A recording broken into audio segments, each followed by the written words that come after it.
Good morning எல்லாத்துக்கும். So நம்ம இன்னைக்கு என்ன கிளாஸ் அப்படின்னு பார்த்தீங்கன்னா, ஜாகிரஃபியில் 10th ஜாகிரஃபி, அதாவது பார்த்தீங்கன்னா 10th ஜாகிரஃபியில் ஆல்ரெடி 4 லெசன்ஸ் வரைக்கும் பார்த்தாச்சு. இப்போ வந்து 5th லெசன் வந்து பார்க்க போகிறோம். சரிங்களா? 5th லெசன் என்னன்னா இந்திய மக்கள் தொகை மற்றும் போக்குவரத்து, தகவல் தொடர்பு மற்றும் வாணிகம். சரிங்களா? ஸோ இது எல்லாமே பார்த்தீங்கன்னா கொஸ்டின்ஸ் ஏரியாஸில் என்னென்ன அப்படிங்கிறத வந்து பார்த்துக்கலாம். ஒரு நிமிஷம். ஸோ 10th ஜாகிரஃபியில் இந்திய மக்கள் தொகை, போக்குவரத்து, தகவல் தொடர்பு இதை பற்றி தான் பார்க்க போகிறோம். சரிங்களா? ஸோ இம்பார்ட்டண்டான எக்ஸாம் பாயிண்ட் ஆஃப் வியூவில் இருக்க பாயிண்ட்ஸை மட்டும் பார்த்துக்கலாம். ஸோ ஃபர்ஸ்ட் பேராகிராஃபில் பெருசாக எதுவும் இல்லை. அடுத்தது மக்கள் தொகையை வந்துடலாம். சரிங்களா? ஸோ மக்கள் தொகையை பொறுத்த வரைக்கும் என்னென்னா ரொம்ப முக்கியம். ஒரு குறிப்பிட்ட காலப்பகுதியில் ஒரு நாட்டில் வசிக்கின்ற மொத்த மக்களின் எண்ணிக்கையே வந்து என்னது மக்கள் தொகை அப்படின்னு சொல்கிறோம். சரிங்களா? ஒரு நாட்டில் குறிப்பிட்ட காலத்தில் எவ்வளோ பேர் வசிக்கிறாங்க அப்படிங்கிறதான் நம்ம மக்கள் தொகை அப்படின்னு சொல்லி சொல்கிறாங்க. சீனாவிற்கு அடுத்தபடியாக உலகின் 2வது அதிக மக்கள் தொகை கொண்ட நாடாக இந்தியா இருக்கு. ஸோ இப்போ வந்து மாறிடுச்சு. 2023 கடைசியில் இந்தியா வந்து உலகின் முதல் மக்கள் தொகை கொண்ட நாடாக மாறிடுச்சு. ஸோ அதை வந்து நோட் பண்ணிக்கோங்க. 2வது மக்கள் தொகை கொண்ட நாடு கிடையாது. உலகின் முதல் மக்கள் தொகை கொண்ட நாடாக இந்தியா வந்து தற்போது இருக்கு. அடுத்தது, உலகின் மொத்த நிலப்பரப்பில் இந்தியா 2.4% மட்டுமே கொண்டுள்ளது. ஆனால் உலக மக்கள் தொகையில கிட்டத்தட்ட 17.5% வந்து வச்சிருக்கு. ஸோ இது திரும்ப திரும்ப கேட்குறாங்க. ஸோ உலக மக்கள் தொகையில இந்தியாவோட மக்கள் தொகை என்ன, அதே மாதிரி இந்திய மக்கள் தொகையில தமிழ்நாட்டோட மக்கள் என்ன அப்படிங்கிறத நம்ம பின்னாடி பார்க்கலாம். சரிங்களா? இப்போ உலக மக்கள் தொகையில சுமார் 17.5%. ஆனா நிலப்பரப்பு பொறுத்த வரைக்கும் வெறும் 2.4% தான் நம்ம இருக்கோம். அதனால அதிகமான அடர்த்தியும் நம்ம தான் இருக்கோம் அப்படின்னு சொல்லி பார்க்கலாம். சரிங்களா? ஓகே, இந்திய மக்கள் தொகை வீதம் பார்த்தீங்கன்னா அதன் பரப்பு வீதை விட மிக அதிகமாக உள்ளதை வந்து காட்டுகிறது. உலகில் உள்ள 6 நபர்கள்ல ஒருவராக இந்தியர் இருக்காங்க அப்படின்னு சொல்லி சொல்றாங்க. சரிங்களா? ஓகே. ஸோ இப்போ இதில் முக்கியமான பாயிண்ட்ஸ் பார்த்தீங்கன்னா, உலகின் முதல் மக்கள் தொகை கொண்ட நாடு, நிலப்பரப்பில் 2.4%, உலக மக்கள் தொகையில 17.5%, அதே மாதிரி உலகின் 6 நபர்களில் ஒருவர் வந்து இந்தியரா இருக்காங்க அப்படின்னு சொல்லி சொல்றாங்க. ஓகே. மக்கள் தொகை கணக்கெடுப்பு. மக்கள் தொகை கணக்கெடுப்பு என்பது ஒரு நாட்டின் வரையறுக்கப்பட்ட பகுதி அல்லது முழு பகுதியில் ஒரு குறிப்பிட்ட காலத்தில் உள்ள மக்களின் பொருளாதார மற்றும் சமூக புள்ளி விவரங்களை சேகரித்து தொகுத்து மற்றும் பகுப்பாய்வு செய்து மக்களியல் பற்றிய விவரங்களை அளித்தல் அப்படின்னு சொல்லி சொல்றாங்க. ஸோ அதாவது ஒரு பிளேஸ்ல இருக்கவங்கள அவங்களோட டீடைல்ஸ் நம்ம மக்கள் தொகை கணக்கெடுப்பு எல்லாருமே பார்த்துருப்போம். அதில் என்ன பண்ணுவாங்க, நம்மளுடைய பேரு, வயது, பாலினம், சரிங்களா? அதுக்கப்புறம் வந்து பார்த்தீங்கன்னா ஒரு சில நேரங்களில் பார்த்தீங்கன்னா எந்த மதம், சரிங்களா? என்ன வேலைக்கு போறாங்க, எவ்வளோ சம்பாதிக்கிறாங்க, சரிங்களா? இந்த மாதிரி எல்லா டீட்டெயில்ஸுமே என்ன பண்ணுவாங்கன்னா எடுப்பாங்க. ஸோ எதுக்கு, அதுதான் சமூக புள்ளி விவரங்கள்னு நம்ம சொல்றோம். ஸோ அது எல்லாத்தையும் எடுத்து அதை பகுப்பாய்வு செஞ்சு, அதாவது ஆண்கள் இவ்வளோ இருக்காங்க, பெண்கள் இவ்வளோ இருக்காங்க, அதில் வந்து பார்த்தீங்கன்னா அவங்களோட வயது, சரிங்களா? 15 வயதுக்குட்பட்டவங்க எவ்வளோ பேர் இருக்காங்க, அந்த மாதிரிலாம் என்ன பண்ணுவாங்க நம்ம எடுப்போம். ஸோ அதுதான் மக்கள் தொகை கணக்கெடுப்பு அப்படின்னு சொல்லி சொல்றாங்க. 10 ஆண்டுகளுக்கு ஒரு முறை வந்து நடக்கும். சரிங்களா? ஸோ இந்த கணக்கெடுப்பு வந்து 10 ஆண்டுகளுக்கு ஒரு முறை நடத்தப்படுகிறது. மக்கள் தொகை கணக்கெடுப்பின் மூலம் சேகரிக்கப்பட்ட தரவுகள் நிர்வாகம், திட்டமிடல், கொள்கைகள் உருவாக்குதல், அரசாங்கங்கள் பல்வேறு திட்ட மேலாண்மை, மதிப்பீடு செய்வதற்கு இது யூஸ் ஆகும். ஸோ எவ்வளோ மக்கள் இருக்காங்க, அதில் எவ்வளோ பேர் வந்து ஓரளவுக்கு, அதாவது பார்த்தீங்கன்னா வறுமை கோட்டிற்கு மேலே இருக்காங்க அப்படிங்கிற விஷயங்கள்லாம் வச்சு தான் ஒவ்வொரு திட்டமிடலும் வந்து இருப்பாங்க. சரிங்களா? ஸோ அதுக்கெல்லாம் யூஸ் ஆகும் அப்படின்னு சொல்லி சொல்றாங்க. ஸோ இந்தியாவோட முதல் மக்கள் தொகை கணக்கெடுப்பு எப்போ நடந்தது அப்படின்னு பார்த்தீங்கன்னா 1872ல, சரிங்களா? 1872ல மேயோ பிரபுன்னு சொல்லுவாங்க. அப்போ வந்து ஆங்கிலேயர் காலத்தில் எடுத்தாங்க. அப்போ மேயோ பிரபு இருந்தார். ஸோ அவரு காலத்தில் தான் இருந்து எடுத்தாங்க. சரி, மேயோ பிரபு காலத்தில் வந்து மேற்கொள்ளப்பட்டது. முழுமையான மக்கள் தொகை கணக்கெடுப்பு 1881ல மறுபடியும் ரிப்பன் பிரபு இருந்திருப்பார். சரிங்களா? ஸோ ஃபர்ஸ்ட் 1872ல மேயோ பிரபு காலத்தில் ஃபர்ஸ்ட் மக்கள் தொகை எடுக்கலாம் அப்படின்னு சொல்லிட்டு முதலாக ஆரம்பிக்கப்பட்டது. முழுமையாக 10 ஆண்டுகளுக்கு ஒரு முறை அப்படின்னு சொல்லி கொண்டு வந்தது எப்பன்னு பார்த்தீங்கன்னா 1881ல தான் ரிப்பன் பிரபு காலத்துல. ஸோ இப்போ ஆல்ரெடி 2011ல நடந்திருக்கும். அது 15வது மக்கள் தொகை கணக்கெடுப்பு. 2021ல மக்கள் தொகை கணக்கெடுப்பு பெருசா நம்ம நடக்கல. ஏன்னா கொரோனா பரவல்னால அது வந்து பெரிய அளவுல பண்ணல. இன்னைக்கு வரைக்குமே அது வந்து பண்ணாம தான் இருக்காங்க. சரிங்களா? அப்ராக்ஸிமேட்டா தான் பண்ணியிருக்காங்க. ஆனா முழுமையான மக்கள் தொகை கணக்கெடுப்பு 2021ல இன்னும் நடத்தல. சரிங்களா? அப்ப 2021 முடிஞ்சு 3 ஆண்டுகள் முடிஞ்சது. 2024 வந்துருச்சு. ஸோ இது வரைக்கும் பண்ணல. ஸோ அதை பண்ணணும் அப்படின்ட்டு நிறைய பேர் கோரிக்கையும் வச்சிருக்காங்க. எப்படி பண்ணுவாங்கன்னு பார்ப்போம். ஓகே. மக்கள் தொகை அடர்த்தி மற்றும் பரவல். மக்கள் தொகை பரவல் என்பது புவியின் மேற்பரப்பில் மக்கள் எவ்விடைவெளியில் உள்ளார்கள் என்பதை குறிக்கிறது. ஸோ அப்ப எந்த டிஸ்டன்ஸ்ல, அதாவது பார்த்தீங்கன்னா கிராமங்கள்ல பார்த்தீங்கன்னா மக்கள் தொகை அடர்த்தி கம்மியாகவும், நகரங்கள்ல நெரிசலா ரொம்ப அதிகமாகவும் மக்கள் தொகை இருப்பாங்க. ஸோ அதுக்கெல்லாம் காரணம் சில அங்க வளங்கள் இருக்கும், வேலைவாய்ப்பு இருக்கும், அந்த மாதிரி கல்வி, இந்த மாதிரி நிறைய விஷயங்கள் வந்து நகரப்புறங்கள்ல இருக்கிறதுனால மக்கள் அங்க அடர்த்தியா இருப்பாங்க. அதை பத்தி தான் அதுல சொல்லியிருப்பாங்க. சரிங்களா? ஓகே. அதாவது வளங்கள் பரவலுக்கு ஏற்ப சீரற்று காணப்படுகிறது. தொழில் மையம், செழிப்பான வேளாண் பிரதேசங்கள், மக்கள் தொகை செறிவு மிக்கதாக காணப்படுகிறது. அதே சமயம் மலை பிரதேசங்கள், வறண்ட நில பகுதிகள், வனப்பகுதிகள், தொலைதூர பகுதிகள்ல உள்ள மக்கள் வந்து பார்த்தீங்கன்னா, குறைவா இருக்குன்னு சொல்றாங்க. மக்களற்றும் காணப்படுகிறது. நிலப்பரப்பு, காலநிலை, மண், நீர் பரப்புகள், கனிம வளங்கள், தொழிலகங்கள், போக்குவரத்து மற்றும் நகரமயமாதல் ஆகியவற்றின் நாட்டின் மக்கள் தொகை பரவலை பாதிக்கும் காரணிகளாகும். ஸோ அப்ப மேபி இதுல என்ன எப்படி கொஸ்டின் வரலாம்னா, பொருந்தாத இது நாட்டின் மக்கள் தொகை பரவலை பாதிக்கும் காரணிகளில் பொருந்தாத எதுன்னு சொல்லிட்டு இதுல இல்லாதது ஒண்ண குடுக்கலாம். ஸோ இதெல்லாம் ரொம்ப கொஸ்டின் ஏரியா தான். சரிங்களா? ஓகே.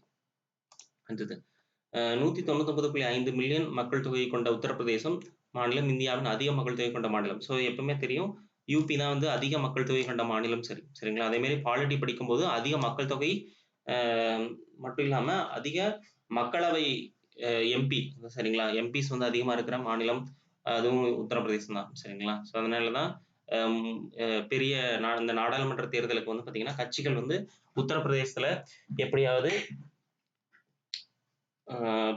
நம்ம வந்து ஜெயிச்சிடணும் அப்படிங்கிற அந்த மோட்டிவ்ல வந்து செயல்படுவாங்க. சரிங்களா? அப்போ உத்தரப்பிரதேசம் வந்து அதிக மக்கள் தொகை கொண்ட மாநிலம், அதிக ம மக்களவை வந்து தொகுதிகள் கொண்ட மாநிலமும் உத்தரப்பிரதேசம் தான். ஸோ எங்க மக்கள் தொகை அதிகமா இருக்கோ அங்கதான் தொகுதியும் ஜாஸ்தியா இருக்கும். ஏன்னா தொகுதி எப்படி எப்படி வரையறை செய்றாங்கன்னா, மக்கள் தொகையை பேஸ் பண்ணி தான் வரையறை செய்றாங்க. சரிங்களா? ஓகே. இதனைத் தொடர்ந்து மகாராஷ்டிரம், பீகார், மேற்கு வங்காளம் மற்றும் ஒருங்கிணைந்த ஆந்திர பிரதேசம், தெலுங்கானா ஆகிய 5 மாநிலங்கள் நாட்டின் மக்கள் தொகை வந்து பாதி வந்து வச்சிருக்காங்கன்னு சொல்றாங்க. ஸோ இதெல்லாம் முக்கியமா மகாராஷ்டிரம் இதெல்லாம் ரொம்ப பெரிய. பீகார் வந்து அடுத்தது மக்கள் தொகை கொண்ட மாநிலங்கள். இந்தியாவிலேயே மிக குறைந்த மக்கள் தொகை கொண்ட மாநிலம் சிக்கிம் தான். சரிங்களா? அப்ப அதிக மக்கள் தொகை கொண்ட மாநிலம் உத்தரப்பிரதேசம், குறைந்த மக்கள் தொகை கொண்ட மாநிலம் சிக்கிம். அதே மாதிரி புதுதில்லி பார்த்தீங்கன்னா 16.7 மில்லியன் மக்கள் தொகையுடன் யூனியன் பிரதேசங்கள்ல வந்து பார்த்தீங்கன்னா முதலிடத்தில் இருக்கு. ஸோ அப்ப யூனியன் பிரதேசங்கள்ல எந்த யூனியன் பிரதேசம் அதிக மக்கள் தொகை கொண்ட யூனியன் பிரதேசம்னா டெல்லி தான். சரிங்களா? அதே மாதிரி எந்த யூனியன் பிரதேசம் அதிக அடர்த்தி வச்சிருக்காலும் அதுவும் டெல்லி தான். சரிங்களா? மக்கள் தொகை அடர்த்தி அதிகமாக கொண்ட யூனியன் பிரதேசம் எதுன்னு கேட்டா அதுவும் டெல்லி தான். சரிங்களா? மக்கள் தொகையும் அங்கதான் அதிகம். மக்கள் தொகை அடர்த்தியும் டெல்லியில தான் அதிகம் யூனியன் பிரதேசம் பொறுத்தவரை. நாட்டின் மக்கள் தொகை பரவல் சீரற்று காணப்படுவதற்கு இந்த பௌதீக, சமூக, பொருளாதார மற்றும் வரலாற்று காரணிகள் மிக முக்கிய பங்கு வகிக்கின்றன சொல்றாங்க. பௌதீக காரணிகள்னா நம்ம இயற்கை காரணிகள் தான் சொல்றாங்க. சரிங்களா? அதாவது நிலத்தோற்றம், காலநிலை, நீர், இயற்கை தாவரங்கள், கனிமங்கள், அப்புறம் ஆற்றல் வளங்கள் ஆகியவற்றை உள்ளடக்கியது சொல்றாங்க. மதம் சார்ந்த கலாச்சாரம், அரசியல் பிரச்சனைகள், பொருளாதாரம், மனித குடியிருப்புகள், போக்குவரத்து வலைவீனல், தொழில்மயமாதல், நகரமயமாதல், அதுக்கப்புறம் வேலை வாய்ப்புகள் போன்றவை சமூக காரணிகளா இருக்கு. சரிங்களா? அப்ப என்னென்ன பௌதீக காரணிகள், என்ன சமூக காரணிகள். பௌதீகம்னா நம்ம இயற்கை காரணிகளும், சமூக காரணிகள்னா நம்ம இப்ப ஒரு இடத்துல வந்து பார்த்தீங்கன்னா மத பிரச்சனை இருக்கா, அல்லது அரசியல் பிரச்சனைகள் இருக்கு, நிறைய வந்து வேலை வாய்ப்பு இல்ல. அங்கெல்லாம் மக்கள் தொகை என்ன பண்ணுவாங்க? இருக்க மாட்டாங்க. ஸோ மக்கள் வந்து ஆட்டோமேட்டிக்கா இடம்பெயர்ந்து வந்துருவாங்க. சரிங்களா? இது வந்து உலகம் முழுவதும் இருக்க காரணி தான். இந்தியா மட்டும் கிடையாது. உலகம் முழுவதும் இதுதான். ஓகே. மக்கள் தொகை அடர்த்தினா என்னன்னு பார்க்கலாம். ஸோ இது திரும்ப திரும்ப கேட்குறாங்க. மக்கள் தொகை அடர்த்தினா ஒரு சராசரியா 1 சதுர கிலோமீட்டருக்கு பரப்பளவுல எவ்வளவு பேர் வசிக்கிறாங்க? 1 சதுர கிலோமீட்டர் பரப்பளவில் வசிக்கும் மக்களின் எண்ணிக்கையை குறிப்பிடுகிறது. அதான் வந்து நமது மக்கள் தொகை அடர்த்தின்னு சொல்றோம். 2011ஆம் ஆண்டின் மக்கள் தொகை கணக்கெடுப்பின்படி இந்தியாவுல சராசரி மக்கள் தொகை அடர்த்தி 382. ஸோ இது வந்து டிஎன்பிசில ஆல்ரெடி கேட்ட கொஸ்டின். ஸோ எவ்வளோ? அதாவது இந்தியாவின் மக்கள் தொகை அடர்த்தி என்ன? அப்படின்னா 382. அதாவது ஒரு சதுர கிலோமீட்டருக்கு 382 பேர் இந்தியாவில் வந்து வசிக்கிறாங்க அப்படிங்கிறது அதோட மீனிங். ஓகேங்களா? உலகில் மக்கள் அடர்த்தி மிகுந்து 10 நாடுகள் இந்தியாவும் ஒன்று சொல்றாங்க. இந்தியாவின் மிக அதிக மக்கள் அடர்த்தி கொண்ட மாநிலம் பீகார் தான். அதிக மக்கள் தொகை கொண்டதுன்னா உத்தரப்பிரதேசம். அதிக மக்கள் தொகை அடர்த்தி கொண்ட மாநிலம்னா பீகார். சரிங்களா? மிக குறைந்த மக்கள் அடர்த்தினா அருணாச்சல பிரதேசம். ரொம்ப முக்கியம் இதெல்லாம். ஸோ நம்ம இந்த கொஸ்டினை வந்து சரியா படிக்காம இதெல்லாம் தப்பு பண்ணுவோம். மக்கள் தொகை கொண்ட மாநிலம் வேற, மக்கள் தொகை அடர்த்தி அதிகமாக கொண்ட மாநிலம் வேற. அதே மாதிரி குறைந்த மக்கள் தொகை கொண்ட மாநிலம் வேற, குறைந்த மக்கள் தொகை அடர்த்தி கொண்ட மாநிலம் வேற. குறைந்த மக்கள் தொகை கொண்ட மாநிலம் என்ன பார்த்தோம்? சிக்கிம் பார்த்தோம். இங்க மக்கள் தொகை அடர்த்தி வந்து குறைந்து காணப்படும் மாநிலம் வந்து அருணாச்சல பிரதேசம். யூனியன் பிரதேசங்களை பொறுத்த வரைக்கும் அதே தான் நான் சொன்னேன்ல. யூனியன் பிரதேசங்கள்ல புதுதில்லி தான் அதிக மக்கள் அடர்த்தி கொண்டது. மக்கள் தொகை கொண்டதும் புதுதில்லி தான். அதிக மக்கள் அடர்த்தி கொண்ட யூனியன் பிரதேசமும் புதுதில்லி தான். அந்தமான் நிக்கோபார் வந்து பாத்தீங்கன்னா குறைந்த மக்கள் அடர்த்தி கொண்ட யூனியன் பிரதேசம். ஓகேங்களா? ஓகே. அடுத்தது மக்கள் தொகை வளர்ச்சி மற்றும் மாற்றம். ஸோ மக்கள் தொகை மாற்றம். மக்கள் தொகை மாற்றம் என்பது ஒரு குறிப்பிட்ட காலப்பகுதியிலிருந்து மற்றொரு காலப்பகுதிக்கு இடைப்பட்ட காலத்தில் மக்கள் தொகை அதிகரிப்பதையோ அல்லது குறைவதையோ வந்து சொல்றதுதான் வந்து மக்கள் தொகை மாற்றம் சொல்றாங்க. சரிங்களா? அதாவது என்னன்னா இந்தியாவில் பார்த்தீங்கன்னா நம்மளோட சுதந்திரத்துக்கு முன்னாடி வரைக்கும் இவ்வளவு மக்கள் தொகை இல்லை. சுதந்திரத்துக்கு அப்புறமே பார்த்தீங்கன்னா கம்மியா தான் இருந்தாங்க. 1970 டூ 80 ஆண்டுகள்ல தான் ரொம்ப அதிகமாக மக்கள் தொகை வந்து இந்தியால வந்து உருவாச்சு. சரிங்களா? ஸோ அததான் இங்க சொல்றாங்க. எப்பவுமே அதிகரிச்சுட்டே போகாது, அல்லது எப்பவுமே குறைஞ்சுட்டே போகாது. திடீர்னு அதிகரிக்கும், திடீர்னு குறையலாம். சரிங்களா? இப்ப சீனாலாம் பார்த்தீங்கன்னா, முதல்ல இருந்தாங்க. இப்ப வந்து 2வது இடத்துக்கு வந்துட்டாங்க. ஸோ அங்க வந்து மக்கள் தொகை வந்து கம்மியாயிருச்சு. சரிங்களா? ஸோ அந்த மாரி தான் இதுதான் மாற்றம்னு சொல்றாங்க. ஸோ மக்கள் தொகை வளர்ச்சியை தீர்மானிக்கிறது. அதாவது பார்த்தீங்கன்னா, பிறப்பு வீதம், இறப்பு வீதம், இடப்பெயர்வு. ஸோ அப்ப மக்கள் தொகை வளர்ச்சியை தீர்மானிக்கிறது இந்த 3 தான். ஸோ அ எவ்வளோ பேர் வந்து பிறக்குறாங்க, எவ்வளோ பேர் இறக்குறாங்க, அப்புறம் எவ்வளோ பேர் இடம்பெயர்றாங்க. இத பேஸ் பண்ணி தான் மக்கள் தொகை வந்து தீர்மானிக்கிறதுன்னு சொல்றாங்க. இவை 3 மக்கள் தொகை மாற்றத்தை ஏற்படுத்துகின்றன. பிறப்பு வீதம் என்பது இது ரொம்ப முக்கியம். பிறப்பு வீதம் என்பது ஒரு வருடத்திற்கு 1000 மக்கள் எண்ணிக்கையில் உயிருடன் பிறந்த குழந்தைகள் எண்ணிக்கைன்னு சொல்றாங்க. ஸோ அதாவது 1000 பேர் இருக்காங்கன்னா, அந்த 1000 பேத்துக்கு எவ்வளோ பேர் வந்து பிறந்திருக்காங்க அப்படிங்கிறது தான் பிறப்பு வீதம். இறப்பு வீதம் என்பது ஒரு ஆண்டுல 1000 மக்கள் தொகையில இறந்தவர்கள் எண்ணிக்கை. ஸோ 1000 பேர் இருக்காங்கன்னா, அதுல எவ்வளோ பேர் இறந்திருக்காங்க அப்படிங்கிறது தான் இறப்பு வீதம். ஸோ இந்த இறப்பு வீதமும், பிறப்பு வீதம் ரொம்ப முக்கியம். ஓகே. ஸோ இதான் வந்து 10 ஆண்டு நம்ம இந்தியாவோட மக்கள் தொகைய பத்தி சொல்லியிருக்காங்க. 1901ல இருந்தே சொல்லியிருக்காங்க. ஸோ 1911 மறுபடியும் 1921ல மறுபடியும் கம்மியாயிருக்கு. 31, 41, 51 சரிங்களா? நம்ம சுதந்திரம் வரைக்குமே பெருசா வந்து நமக்கு இதாகல. ஸோ அதுக்கப்புறம் 60, 70கள்ல தான் ரொம்ப ஜாஸ்தியா போச்சு. 1951லேருந்து 61 வரைக்கும் அதிகமாவும், மறுபடியும் 71ல மறுபடியும் ஜாஸ்தியாகும். 81ல அதிலேயே ஸ்டாக்னேட் ஆயிருச்சு. அதுக்கப்புறம் 91க்கு அப்புறம் நம்மளோட இந்தியா இந்திய கவர்மெண்ட்டோட மக்கள் தொகையை வந்து கட்டுப்படுத்தணுங்கிற முயற்சிக்கு அப்புறம் தான் என்ன ஆகுதுன்னா, குறைய ஆரம்பிச்சிருக்கு. சரிங்களா? ஸோ அது வரைக்குமே அதாவது 80 வரைக்குமே என்னது மக்கள் தொகை வந்து வளர்ச்சி விதத்தில தான் இருந்தது. அதுக்கப்புறம் தான் வந்து மக்கள் தொகை வந்து வளர்ச்சி வந்து குறைய ஆரம்பிச்சது. சரிங்களா? அதான் இந்த கிராஃப் வந்து காட்டியிருக்காங்க. ஓகே. இந்தியாவின் இறப்பு விகிதத்தை விரைவான இறப்பு விகிதத்தின் விரிவான சரிவு மக்கள் தொகையின் துரித வளர்ச்சிக்கு காரணம்னு சொல்றாங்க. ஸோ இந்தியாவை பொறுத்தவரைக்கும் அதிகமா பிறக்கிறத விட இறப்பு விகிதத்தை வந்து கம்மி பண்ணாங்க. ஸோ எப்படி இறப்பு விகிதத்தை கம்மி பண்ணாங்கன்னா, நம்மளுடைய அட்வான்ஸான மெடிசின் சரிங்களா? அதாவது பார்த்தீங்கன்னா, இந்த அப்பல்லாம் ரொம்ப அதிகமாக இறந்தது பார்த்தீங்கன்னா, இந்த அம்மை, காலரா இந்த மாரி விஷயங்கள்னால இறந்தாங்க. ஸோ அதுக்கெல்லாம் தடுப்பூசி இந்த மாரிலாம் கொண்டு வரதுனால இறப்பு விகிதத்தை வந்து கம்மி பண்ணி, அது ஒரு ரீசன் வந்து மக்கள் தொகை வளர்றதுக்கு காரணம் அப்படிங்கிறத இங்க சொல்றாங்க. சரிங்களா? ஓகே. இடப்பெயர்வு. இடப்பெயர்வுனா ஒரு இடத்துல இருந்து நம்ம ஒரு இடத்துக்கு போறதுனால மக்கள் தொகையில மாற்றம் ஏற்படும்னு சொல்றாங்க. சரிங்களா? அதாவது பார்த்தீங்கன்னா, இடப்பெயர்வு என்பது ஒரு பகுதியிலிருந்து மற்றொரு பகுதிக்கு மக்கள் இடம்பெயர்ந்து செல்வதாகும். இது உள்நாட்டு இடம்பெயர்வு அப்படின்னா, அது நாட்டோட எல்லைக்குள்ளேயும், சர்வதேச இடம்பெயர்வுனா நாடுகளுக்கு இடையேயும் சொல்லலாம். சரிங்களா? இப்ப எக்ஸாம்பிள் பார்த்தீங்கன்னா, நேபாளத்திலிருந்து சில மக்கள் வந்து இந்தியாவுக்கு வந்து வருவாங்க. ஸோ அதெல்லாம் வந்து பார்த்தீங்கன்னா, சர்வதேச இடம்பெயர்வுன்னு சொல்லலாம். அதே மாரி உள்நாட்டு இடம்பெயர்வுனா, இப்போ தமிழ்நாடு எடுத்துக்கலாம். சரிங்களா? அந்த பீகார், அப்புறம் பார்த்தீங்கன்னா, உத்தரப்பிரதேசத்துல இருந்து எல்லாம் பார்த்தீங்கன்னா, தமிழ்நாடு வேலைக்காக தேடி வராங்க. சரிங்களா? அது வந்து பார்த்தீங்கன்னா, உள்நாட்டு இடம்பெயர்வு. அதே மாரி நம்மளும் என்ன பண்றோம், நார்த் இந்தியாஸ்ல சில அதாவது பார்த்தீங்கன்னா, மும்பை போன்ற இடங்களுக்குலாம் இங்கிருந்து போறாங்க. அதே மாரி தமிழ்நாட்டுல இருந்து நெறைய பேர் பார்த்தீங்கன்னா, வெளிநாடுகளுக்கு போறாங்க. கத்தார் இந்த மாரியும் அதே மாரி இந்த மாரி ஓமன் போன்ற அந்த அந்த மாரி நாடுகளுக்கும் நெறைய பேர் போறாங்க. ஸோ அதெல்லாம் பார்த்தீங்கன்னா, வெளிநாட்டு இடம்பெயர்வு, சர்வதேச இடம்பெயர்வுல வரும். சரிங்களா? என இரு வகைப்படுகிறது சொல்றாங்க. உள்நாட்டு இடம்பெயர்வு நாட்டின் மக்கள் தொகையில் மாற்றத்தை பெருசா ஏற்படுத்தாது. ஆனால், ஒரு நாட்டின் மக்கள் தொகை பரவல் மாற்றத்திற்கு காரணமா இருக்கும். சரிங்களா? ஸோ மக்கள் தொகை மொத்தமா இருக்கும்போது பெருசா வந்து இருக்காது.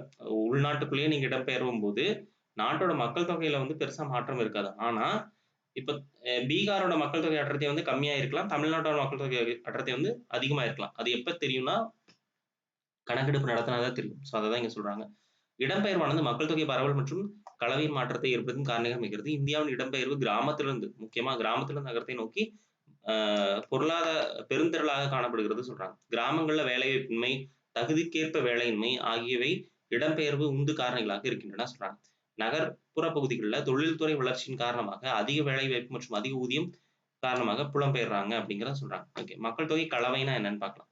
மக்கள் தொகை கலவை என்பது பல்வேறு பண்புகள், அதாவது வயது, பாலினம், திருமண நிலை, ஜாதி, மதம், மொழி, கல்வி, தொழில் போன்றவற்றை உள்ளடக்கியது அப்படின்னு சொல்லி சொல்றாங்க. மக்கள் தொகை கலவை பற்றி கற்பது சமூக, பொருளாதார மற்றும் மக்கள் தொகை அமைப்பை அறிய உதவுகிறது சொல்றாங்க. ஸோ அதாவது என்னன்னா, இது எல்லாமே பார்த்தீங்கன்னா, மக்கள் தொகையோட கலவை சொல்றாங்க. ஸோ ஒரு இடத்துல எவ்வளோ மக்கள் என்னென்ன எ விதமா அதாவது பார்த்தீங்கன்னா, அவங்களோட வயது, எப்படி பாலினம் என்ன, ஆணா, பெண்ணா, திருமண நிலை, இந்த மாரி எல்லாமே கலந்திருக்கிறத கலவை சொல்றாங்க. வயது கலவை. வயது கலவை என்பது ஒரு நாட்டின் மக்கள் தொகையில் உள்ள பல்வேறு வயது பிரிவினர் எண்ணிக்கை குறிக்கிறது. நாட்டின் மக்கள் தொகை வயதின் அடிப்படையில் 3 பிரிவுகளாக பிரிக்கிறாங்க. சரிங்களா? அப்ப ஒரு நாட்டோட மக்கள் தொகையில எவ்வளோ பிரிவா பிரிச்சிருக்காங்க? 3. அது பார்த்தீங்கன்னா, இந்தியாவுல பொறுத்தவரைக்கும் 15 வயதிற்கும் குறைவானவர்கள், அப்புறம் 25.5 29.5 பெர்சன்டேஜ் இருக்காங்க. 60 வயதிற்கு மேற்பட்டவர்கள் வந்து 8% இருக்காங்க. ஆதலால் சார்ந்துள்ள மக்கள் தொகை மொத்தம் 37.5% ஆகும். மீதமுள்ள 62.5% வந்து உழைக்கும் மக்களாகவும் இருக்காங்க. அதாவது 15 வயதுல இருந்து 60 வயதுக்கு உட்பட்ட அனைவருமே உழைக்கும் மக்களா நம்ம கருதுறோம். சரிங்களா? அததான் இங்க சொல்லியிருக்காங்க. அப்ப 62.5% வந்து உழைக்கும் மக்கள் இருக்காங்க அப்படின்னு சொன்னாங்க. ஸோ அந்த உலக பொருளாதார இந்த கணிக்கும் நிறுவனங்கள்லாம் வந்து இந்தியாவோட பொருளாதார வளர்ச்சி ஜாஸ்தியா அதிகமா இருக்கும். 7.5%க்கு மேல இருக்கும் அப்படின்னு சொல்லி ஒவ்வொரு ஆண்டுமே IMFலாம் கணிப்பாங்க. ஸோ அதெல்லாம் பேஸ் பண்ணி எதுனா உழைக்கும் மக்கள பேஸ் பண்ணி தான். சரிங்களா? உழைக்கும் மக்கள் வந்து அதிகமா இருக்காங்க. அதனால இந்தியாவோட பொருளாதாரம் வந்து இன்னும் மேல வந்து உயரும் அப்படின்னு சொல்றாங்க. சீனாவோட பொருளாதாரம் குறையறதுக்கு சொல்றதுக்கு காரணமே, அங்க வந்து உழைக்கும் மக்கள் வந்து கம்மியா இருக்காங்க. ஏன் உழைக்கும் மக்கள் கம்மியானா, அவங்க வந்து அந்த மக்கள் தொகை கட்டுப்படுத்துவதற்கு ரொம்ப தீவிரமான ஒரு முயற்சிய வந்து எடுத்தாங்க. சரிங்களா? ஒரு குழந்தைக்கு மேல இருக்கக்கூடாது. குழந்தை பெத்துக்கலன்னா அவங்களுக்கு வந்து நெறைய சலுகைகள்லாம் குடுத்தாங்க. ஸோ அந்த மாரி விஷயங்கள்னால அங்க என்ன ஆகுதுன்னா, ஒரு இயற்கையாக மக்கள் தொகை குறையாம, செயற்கையான மக்கள் தொகை வந்து குறைப்பு வந்து ஏற்படுத்துனதுனால, அங்க வயது முதிர்வு இருக்கவங்க வந்து ஜாஸ்தி ஆயிட்டாங்க. குழந்தைகள் வந்து ரொம்ப கம்மியாயிட்டாங்க. சரிங்களா? அதனால அங்க வந்து பொருளாதாரம் வந்து குறையறதுக்கு வாய்ப்பு இருக்கு அப்படிங்கிற மாரியும் சில நிறுவனங்கள் கணிச்சிருக்காங்க. ஸோ அதுதான் இங்க சொல்லியிருக்காங்க. ஸோ அப்ப இந்தியால பொறுத்தவரைக்கும் உழைக்கும் மக்கள் அதிகமா இருக்காங்க அப்படின்னு சொல்றாங்க. ஓகே பாலின விகிதம். பாலின விகிதம்னு என்னன்னா, மக்கள் தொகையில 1000 ஆண்களுக்கு உள்ள பெண்களோட எண்ணிக்கை தான். சரிங்களா? அப்போ 1000 ஆண்கள் இருக்காங்கன்னா, இவ்வளவு பெண்கள் இருக்காங்க வச்சு தான் பாலின விகிதம் சொல்லுவாங்க. சரிங்களா? ஓகே. 2011 மக்கள் தொகை கணக்கெடுப்பின்படி இந்தியாவின் பாலின வீதம் 1000 ஆண்களுக்கு 1040. ஸோ இதுவும் கஷின் ஏரியா தான். சரிங்களா? 940 பெண்கள் வந்து இருக்காங்க அப்படின்னு சொல்றாங்க. சரிங்களா? இது வந்து குறைவு தான். பட் ஈக்குவலா இருந்தா அது வந்து நல்ல நிலைமை சொல்லுவாங்க. பட் இருந்தாலும் ரொம்பவும் கம்மி இல்ல அப்படிங்கிற மாரி சொல்றாங்க. சரிங்களா? அதே மாரி இது மக்கள் தொகையின் பெண்களின் எண்ணிக்கை ஆண்களை விட குறைவாக இருப்பதை காட்டுகிறது. கேரளாவ பொறுத்தவரைக்கும் என்னன்னா, 1000 ஆண்களுக்கு 84 பெண்கள் வந்து இருக்காங்க. புதுச்சேரியில 1000 ஆண்களுக்கு 1038 பெண்கள் இருக்காங்கன்னு சொல்றாங்க. ஆனால் யூனியன் பிரதேசமான டையூ டாமன்ல ரொம்ப கம்மியா 618 பெண்கள் தான் இருக்காங்கன்னு சொல்றாங்க 1000 ஆண்களுக்கு. சரிங்களா? ஸோ இதெல்லாம் கேட்கறாங்க. இப்ப எங்க வந்து அதிகமாக பாலின விகிதம் இருக்குன்னா, கேரளா மாநிலம் தான். சரிங்களா? இதுல திரும்ப திரும்ப கேட்கிறது. தமிழ்நாடு பத்தி தனியா தமிழ்நாடு பத்தி லெசன் படிக்கும்போது பார்த்துக்கலாம். இங்க வந்து ஜஸ்ட் ஜெனரலா இந்தியா லெவல்ல இருக்கிறத மட்டும் பார்த்துக்கலாம். எழுத்தறிவு வீதம். ஸோ மக்கள் தொகை கணக்கெடுப்பின்படி 7 வயதுக்கு அதிகமானோர் ஒருவர் எந்த ஒரு மொழியை புரிந்து கொண்டு எழுத படிக்க தெரிந்தால் அவர் எழுத்தறிவு பெற்றவர் அப்படின்னு சொல்றாங்க. ஸோ அப்ப 7 வயதிற்கு அதிகமான ஒருவர் வந்து ஏதாவது ஒரு மொழியில படிக்கவோ அல்லது எழுதவோ தெரிஞ்சா அவர் வந்து எழுத்தறிவு பெற்றவர் அப்படின்னு சொல்றாங்க. சரிங்களா? ஸோ இது மனித மக்களோட தரத்தை அறியும் முக்கிய அளவுகோல் சொல்றாங்க. மொத்த மக்கள் தொகை எழுத்தறிவு பெற்ற மக்களின் எண்ணிக்கை எழுத்தறிவு விகிதம் சொல்றாங்க. இந்தியாவுல கல்வியறிவு வளர்ச்சியில் தொடர்ச்சியான முன்னேற்றம் காணப்படுகிறது. 2011 மக்கள் தொகை கணக்கின்படி இந்தியாவுல எழுத்தறிவு பெற்ற விகிதம் வந்து 74.04%. இதுவும் கேட்டிருக்காங்க. இந்தியாவோட எழுத்தறிவு பெற்ற மக்கள் தொகையோட எவ்வளவு பெர்சன்டேஜ் அப்படின்னா 74.04. அதுல வந்து பாத்தீங்கன்னா ஆண்கள் வந்து பாத்தீங்கன்னா 82.14% ஆகும். பெண்களோட எழுத்தறிவு பொறுத்த வரைக்கும் என்ன 65.4646% இருக்கு. சரிங்களா? ஸோ இப்போ வந்து மாறி இருக்கலாம். இதெல்லாம் 2011ஓட டேட்டா. ஸோ மேபி மாறி இருக்கலாம். இது வரைக்கும் நமக்கு வரல. அதனால ஸ்கூல் புக்ல என்ன இருக்கோ அதை வந்து நம்ம பார்த்துக்கலாம். இது ஆண் மற்றும் பெண் எழுத்தறிவு விதத்தில் பெரும் வித்தியாசத்தை இருப்பதை காட்டுகிறது. ஸோ கிட்டத்தட்ட 16.68% வந்து வித்தியாசம் இருக்காங்கன்னு சொல்றாங்க. ஸோ கேரள மாநிலம் 93.9% பெற்று இந்தியாவின் முதல் மாநிலமா இருக்கு. ஸோ அதிகமாக கல்வி பெற்ற நபர்கள் இருக்கிற மாநிலம் எதுனா கேரளா தான். சரிங்களா? அடுத்தது பார்த்தீங்கன்னா, லட்சத்தீவு யூனியன் பிரதேசங்கள்ல அதிகமாக கல்வியறிவு பெற்ற யூனியன் பிரதேசமா இருக்கும். 92.28% அப்படின்னு சொல்றாங்க. சரிங்களா? ஓகே. 2வதா இருக்கு. ஸோ குறைந்த எழுத்தறிவு பெற்ற மாநிலம் வந்து பார்த்தீங்கன்னா, பீகார். ரொம்ப ரொம்ப கம்மியா இருக்கிற இது வந்து பார்த்தீங்கன்னா, பீகார் தான். சரிங்களா? அப்ப அதிகமா இருக்கிறது கேரளா, கம்மியா இருக்கிறது பீகார். தெரிஞ்சுக்கோங்க. ஓகே. அடுத்தது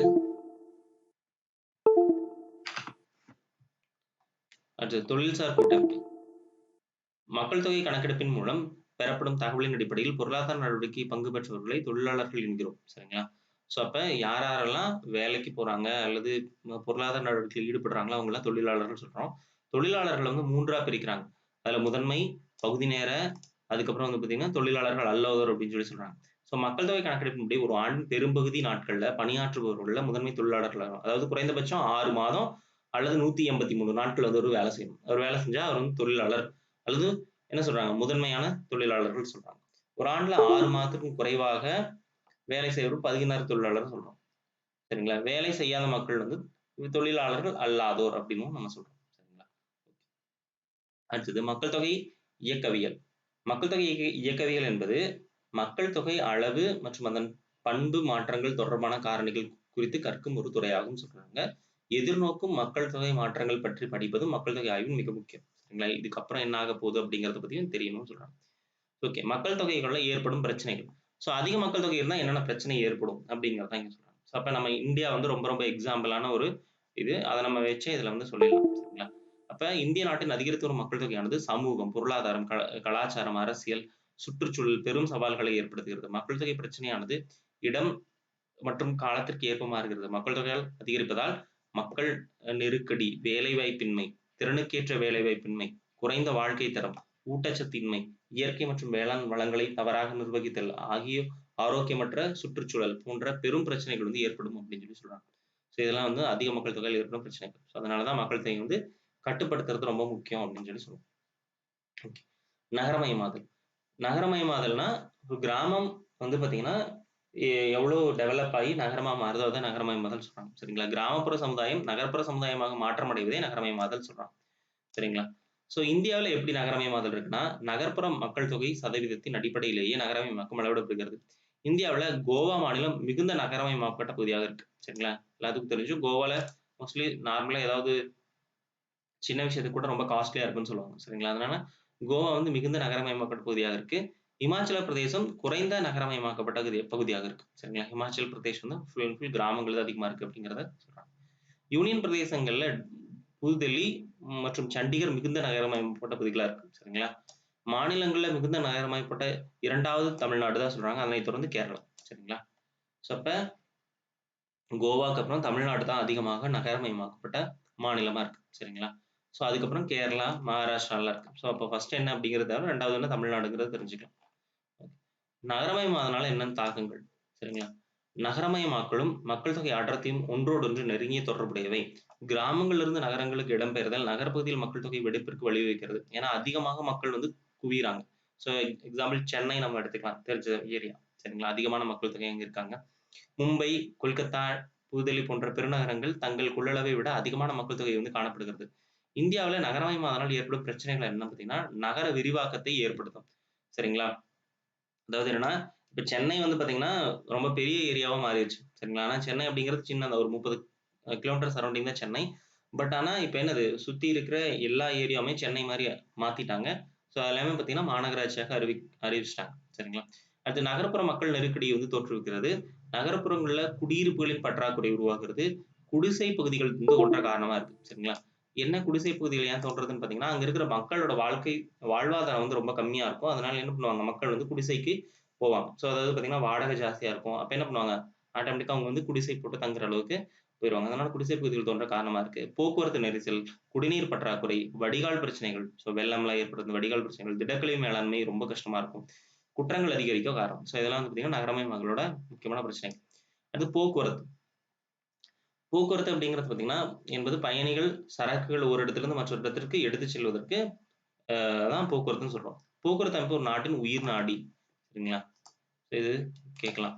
பண்டைய காலத்தில் மனிதன் கால்நடைகளையோ அல்லது விலங்குகளையோ வந்து போக்குவரத்துக்கு பயன்படுத்தினாங்க. அதுக்கப்புறம் சக்கரம் கண்டுபிடிக்கப்பட்டதுக்கு அப்புறம் என்ன ஆகுதுன்னா, போக்குவரத்து எளிமையாக்கப்பட்டது மற்றும் படிப்படியாக பல்வேறு பட்ட போக்குவரத்து முறைகள் வந்து உருவாயின. ஸோ நம்ம ஹிஸ்டரி படிக்கும்போதே பார்த்திருக்கோம். சக்கரம் வந்து இந்திய மனிதன் கண்டுபிடித்த ரொம்ப பெரிய அறிவியல் கண்டுபிடிப்புன்னு சொல்றோம். ஸோ அத வச்சு தான் இன்னைக்கு உலகமே ஓடிட்டு இருக்குங்கிற மாரி சொல்றோம். உலகின் பிரதான 3 போக்குவரத்து பார்த்தீங்கன்னா, நிலம், நீர், வான்வெளி. நிலத்தில பார்த்தீங்கன்னா, சாலை, ரயில்வே, குழாய் வழி போக்குவரத்து இருக்கு. நீர்ல பொறுத்தவரைக்கும் உள்நாட்டு நீர்வழி போக்குவரத்து மற்றும் கடல்வழி போக்குவரத்துன்னு சொல்றோம். வான்வெளிய பொறுத்தவரைக்கும் உள்நாட்டு வான்வெளி மற்றும் பன்னாட்டு வான்வெளி அப்படிங்கிறத பிரிச்சிருக்காங்க. சரிங்களா? சாலை போக்குவரத்த பத்தி பார்க்கலாம். ஸோ மக்கள் பெரும்பாலும் பயன்படுத்துற இது பார்த்தீங்கன்னா, சாலை போக்குவரத்து தான். சாலை வழி குறுகிய மற்றும் நீண்ட தூரத்திற்கு பயணிகள் மற்றும் சரக்குகளை கொண்டு செல்வதில் முக்கிய பங்கு வகிக்கிறது. இது குறுகிய மற்றும் மத்திய தொலைதூர சேவைகள் பொருத்தமாக உள்ளதுன்னு சொல்றாங்க. சாலை அமைப்பது மற்றும் பராமரிப்பு செய்வது மற்றும் போக்குவரத்து முறைகள் ஒப்பிடும் பொழுது மலிவானதா இருக்கு. சாலை போக்குவரத்து அமைப்பு மூலம் பண்ணைகள், தொழிற்சாலைகள் மற்றும் சந்தைகள் ஆகியவற்றுக்கு இடையில் வந்து எளிதில் வந்து தொடர்பை ஏற்படுத்த முடியும்னு சொல்றாங்க. இது சமுதாயத்தின் அனைத்து பிரிவு மக்களுக்கும் பயன்படக்கூடியதாக இருக்கு மற்றும் மலிவானதுன்னு சொல்றாங்க. சரிங்களா? இந்தியாவுல சாலை அமைப்பதற்கு மிக எளிதாக இருக்கும் வட இந்திய பெரும் சமவெளிகள் வந்து பார்த்தீங்கன்னா, அடர்த்தியான சாலை அமைப்பு இருக்கு. சரிங்களா? வட இந்தியால மோஸ்ட்லி சாலைகள் வந்து ரொம்ப அடர்த்தியா இருக்குன்னு சொல்றாங்க. அங்க ஏன்னா சமவெளி பகுதி. ஏன்னா ஹில்ஸ் ஏரியால ரோடு போடுறத விட சமவெளி பகுதியில ரோடு போடுறது ரொம்ப எளிதானது ஒண்ணு அப்படின்னு சொல்றாங்க. மலைப்பாங்கான பகுதிகள்ல சாலைகள் அமைக்க கடினமாக உள்ளதுன்னு சொல்றாங்க.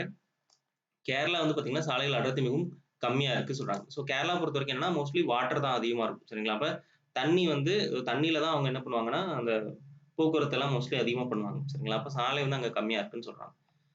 ஜம்மு, காஷ்மீர், லடாக் பகுதிகள் வந்து மிகவும் குறைவா இருக்குன்னு சொல்றாங்க. ஓகேங்களா? இதெல்லாமே ஜம்மு, காஷ்மீர், லடாக்லாம் என்னது? அது எல்லாமே ஹில் ஸ்டேஷன். சரிங்களா? ரொம்ப மழை அதிகமா இருக்கிறது, குளிர் அதிகமான பிரதேசங்கள். அதெல்லாம் வந்து ரொம்ப கம்மியான சாலைகள் இருக்குன்னு சொல்றாங்க. அப்ப அதிகமா இருக்கிறது வடபெரும் சமவெளியிலும், குறைவா இருக்கிறது கேரளா அப்படிங்கிறத ஞாபகம் வச்சுக்கோங்க. சாலை அமைத்தல் மற்றும் பராமரிப்பது இந்திய தேசிய சாலைகள் பார்த்தீங்கன்னா, நேஷனல் ஹைவேஸ் மாநில சாலைகள் வந்து ஸ்டேட் ஹைவேஸ்ன்னு சொல்றோம். மாவட்ட சாலைகள், கிராமப்புற சாலைகள், எல்லையோர சாலைகள், பன்னாட்டு சாலைகள் இந்த மாரி நெறைய இருக்கு. அத ஒவ்வொன்னா பத்தி பார்க்கலாம். ஸோ நேஷனல் ஹைவேஸ்ன்னு சொல்லக்கூடிய தேசிய நெடுஞ்சாலைகள் என்னன்னு பார்த்தோம்னா, நெடுஞ்சாலைகள் பொறுத்தவரைக்கும் தேசிய நெடுஞ்சாலைகள் பொறுத்தவரைக்கும் இந்திய சாலை போக்குவரத்திற்கு மிக முக்கியமான அமைப்பு சொல்றாங்க. தேசிய நெடுஞ்சாலைகள் வடக்கு, தெற்கு, கிழக்கு, மேற்காக நாட்டின் எல்லைகள் மற்றும் மாநிலங்களோட தலைநகரங்கள், முக்கிய துறைமுகங்கள், அப்புறம் ரயில் நிலையங்கள் மற்றும் சுற்றுலா மையங்கள் இதெல்லாம் அப்புறம் தொழில் மையங்கள் ஆகியவற்றை இணைக்கின்றன சொல்றாங்க. சரிங்களா? இந்தியாவின் தேசிய நெடுஞ்சாலைகளை மேம்படுத்துவதற்கும், பராமரிப்பதற்கும் இந்திய அரசின் தரைவழி மற்றும் நெடுஞ்சாலைத்துறை அமைச்சகம். சரிங்களா? ரோடன் ரோடன் ஹைவேஸ் மினிஸ்ட்ரின்னு ஒண்ணு இருக்கு. எல்லாத்துக்கும் தெரியும். சரிங்களா? மத்திய தரைவழி மற்றும் போக்குவரத்து நெடுஞ்சாலைகள் துறை அமைச்சகம் இருக்கு. சரிங்களா? அமைச்சர் வந்து நிதின் கட்கரியா இருக்கிறார். சரிங்களா? இந்தியாவின் மிக நீளமான தேசிய நெடுஞ்சாலை பார்த்தீங்கன்னா, NH-44. இது ரொம்ப ரொம்ப கேட்டே இருப்பாங்க. மிக நீளமான நெடுஞ்சாலை இது. அதே மாரி மிக நீளம் குறைந்த நெடுஞ்சாலை எது அப்படிங்கிறது கேட்டுட்டே இருப்பாங்க. 2மே இங்க இருக்கு. சரிங்களா? இந்தியாவின் மிக நீளமான தேசிய நெடுஞ்சாலை பார்த்தீங்கன்னா, 44 NH-44. இது உத்தரப்பிரதேசத்திலிருந்து வாரணாசியிலிருந்தும், தமிழ்நாட்டில் உள்ள கன்னியாகுமரி வரைக்கும் இருக்கு. சரிங்களா? கிட்டத்தட்ட 2369 கிலோமீட்டர் நீளத்தை வந்து கொண்டதான்னு சொல்றாங்க. சரிங்களா? அதே மாரி பார்த்தீங்கன்னா, நீளத்தை கொண்டதாகும். குறைவான நீளமுடைய தேசிய நெடுஞ்சாலை 47A. சரிங்களா? இது வந்து எர்ணாகுளத்திலிருந்து 6 கிலோமீட்டர்ல கொச்சின் துறைமுகம் வரைக்கும் போகுது. அதாவது வில்லிங்டன் தீவு அப்படிங்கிற அந்த இடத்த வந்து இணைக்கிறதுன்னு சொல்றாங்க. சரிங்களா? அப்ப தேசிய நெடுஞ்சாலை எது? அதிகமான நீளமான தேசிய நெடுஞ்சாலை எது? நீளம் குறைந்த தேசிய நெடுஞ்சாலை எது? அப்படிங்கிறது ரொம்ப முக்கியம். சரிங்களா? ஸோ இப்ப ரீசெண்டா மாத்திருக்காங்க. ஸ்கூல் புக்ல இருக்கிறதெல்லாம் மாத்திக்கோங்க. சரிங்களா? அது என்னன்னா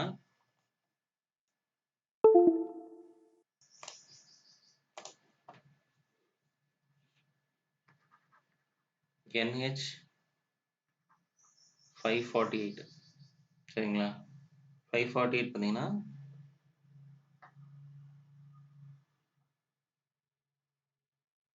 மிகவும் நீளம் கம்மியா இருக்கிறது. சரிங்களா? களம்பொடியிலிருந்து நவி மும்பை வரைக்கும்.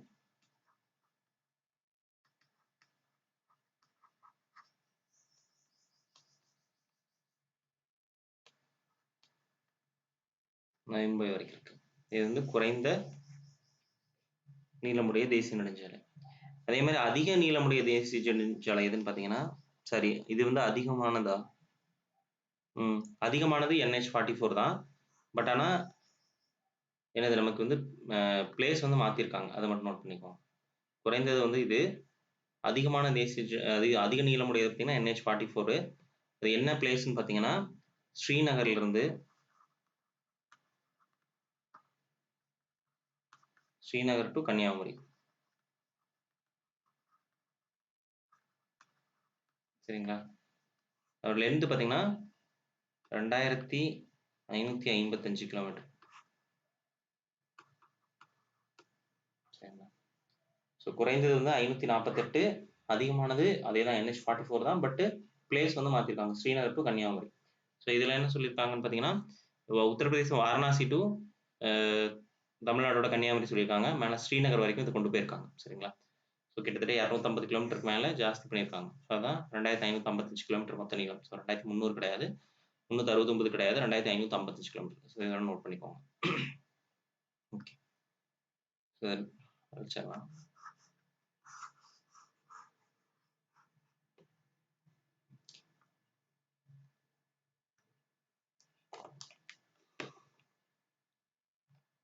ஓகே.